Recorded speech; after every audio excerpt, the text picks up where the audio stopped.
Okay, your next quote is from Mr. Burns on The Simpsons. Think of the economy as a car, and the rich man is the driver. If you don't give the driver all the money, he'll drive you over a cliff.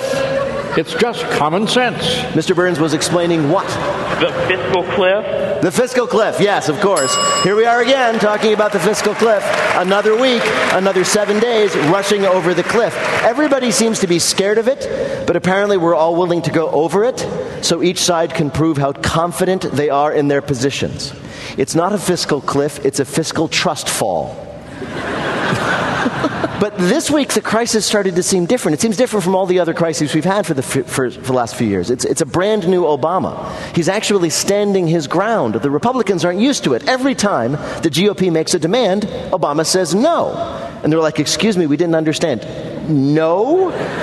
Is that like some sort of Kenyan word? We don't... What does that mean?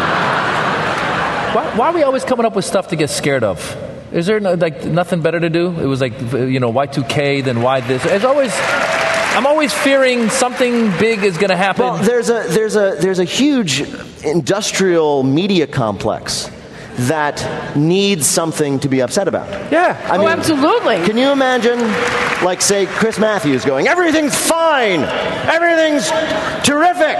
We're going to talk about how terrific it is right after this. Yes, exactly. We've got some puppies to look at. And some people who are satisfied with their lives. Stay tuned. I mean, it's not going to work, right? I would love that because it would take away from my other anxieties that I have. Then I can be like, oh, great. Then the world is okay. Now I can worry about my 22-month-old peeing on the rug. Because that's what she does, and that makes me nervous. You can diaper them.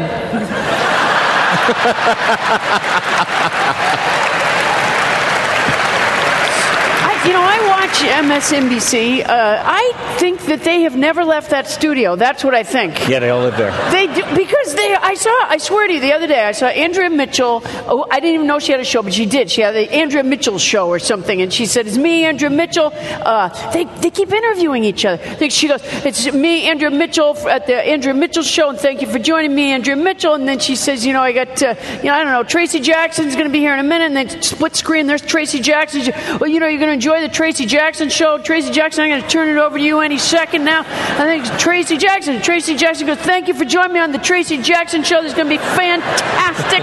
My first guest today is Andrea Mitchell." And you think, I love the idea that they all do their shows and then they go to sleep. They get into their jammies and it's like, good night, Chris. Good night, Rachel. I mean, are we going to wake up? We'll find out after this.